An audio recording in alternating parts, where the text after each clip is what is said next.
Praise the Lord. Hallelujah. பரிசுத்தமுள்ள ஆண்டவரே, இந்த காலை வேளைக்காக உம்மை நன்றியோடு துதிக்கிறோம். ஆண்டவரே, இன்றைக்கு 20th May 2026, Lord, we come to your presence, Lord. ஆண்டவரே, உம்முடைய சமூகத்திலே நாங்கள் வந்திருக்கிறோம்.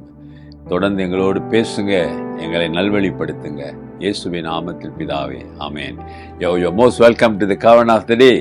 இயேசுவின் நாமத்தில் வாழ்த்தி உங்களை அன்போடு இந்த காலை உடன்படிக்கை தியானத்திற்கு வரவேற்கிறேன். இன்றைக்கு புதன்கிழமை, அல்லேலூயா, வெனஸ்டே. இன்னைக்கான வசனத்தை தொடர்ந்து பார்ப்போமே. மிகவும் எச்சரிக்கிறார் பவுல் ஆவியானவர். எப்படியெல்லாம் பாவம் மனிதனுடைய வாழ்க்கையில வந்துவிடும், அதுக்கெல்லாம் நீங்க இடம் கொடுத்துடாதீங்க, மேலானவைகளை நாடுங்க, தேடுங்கன்னு சொல்லிட்டு, இப்படி ஆண்டவருக்கு விரோதமாய் பாவம் செய்கிறவர்கள் என்ன கிடைக்கும் அவர்களுக்கு? நமக்கு ஆண்டவருடைய பிரசன்னம், ஆண்டவரோடு இருக்கிற ஒரு பாக்கியம். இப்போ பார்ப்போங்களா என்னன்னு? அது அடுத்த வசனத்திலே இருக்குது. Colossians chapter 3 verse 6. கொலோசியர் 3ஆம் அதிகாரம் 6வது வசனம். Because of these things the wrath of God is coming upon the sons of disobedience. இவைகளின் பொருட்டே கீழ்ப்படியாமையின் பிள்ளைகள் மேல் தேவ கோபாக்கினை வரும். கீழ்ப்படியாமையின் பிள்ளைகள் மேல் தேவ கோபாக்கினை வரும். கீழ்ப்படியாதவர்கள் யாரு? சுவிசேஷத்தை ஏற்றுக்கொள்ளாதவர்கள். அந்த இயேசுவினுடைய நற்செய்தியை கேட்டு அதை ஏற்றுக்கொள்ளாமல் இருக்கிறாங்களே, அவர்களுக்கு தண்டனை வரும் இன்னும் ஆண்டவர் சொல்றாரு. ஆமாதானுங்களே? disobedient, the sons of disobedient. அதே வேளை கொஞ்சம் ஆழமாக யோசிக்கும் பொழுது இரண்டு விதமான disobedience, கீழ்ப்படியாம இருக்கிறது. ரெண்டு விதமான கூட்டம். ஒன்று சுவிசேஷத்தை அறியாமல் இருக்கிற கூட்டம், they don't know the gospel.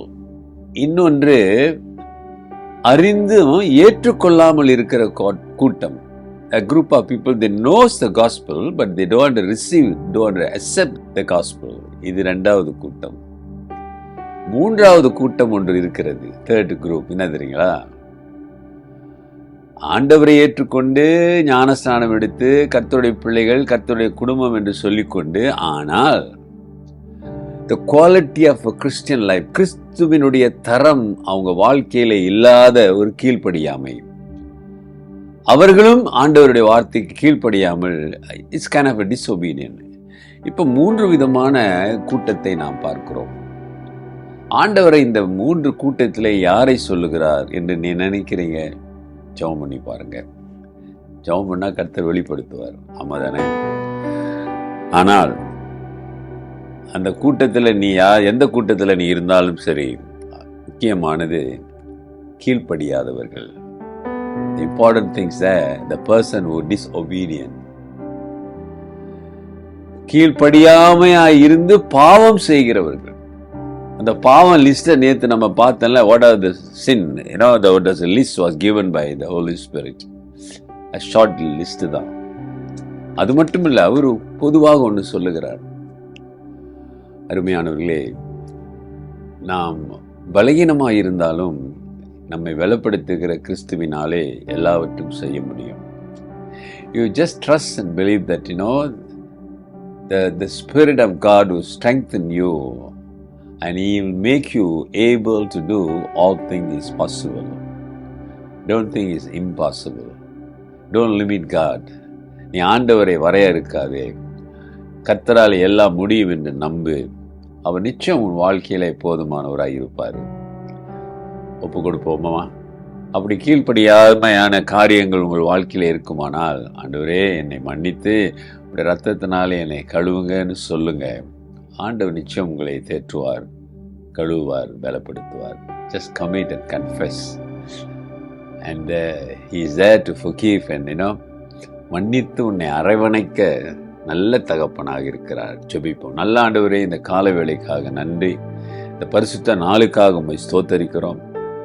இந்த புதிய நாளை ஆசீர்வதியுங்க ஆண்டவரே. இந்த கீழ்ப்படியாமை என்கிற பாவத்திலிருந்து எங்களை மீட்டுக் கொள்ளுங்க ஆண்டவரே.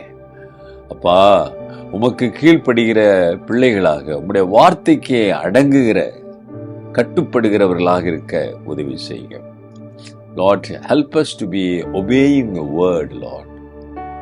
Through your word, strengthen your children, Lord. ஆசீர்வதிங்க, பலப்படுத்துங்க.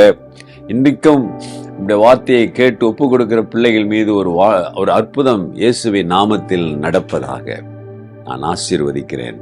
இயேசுவின் நாமத்தில் பிதாவே, ஆமென்.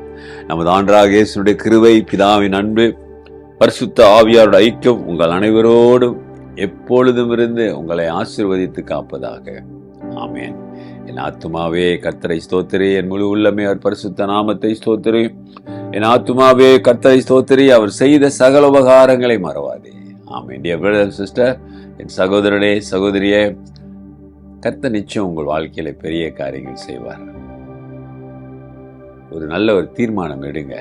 Decay and God plus.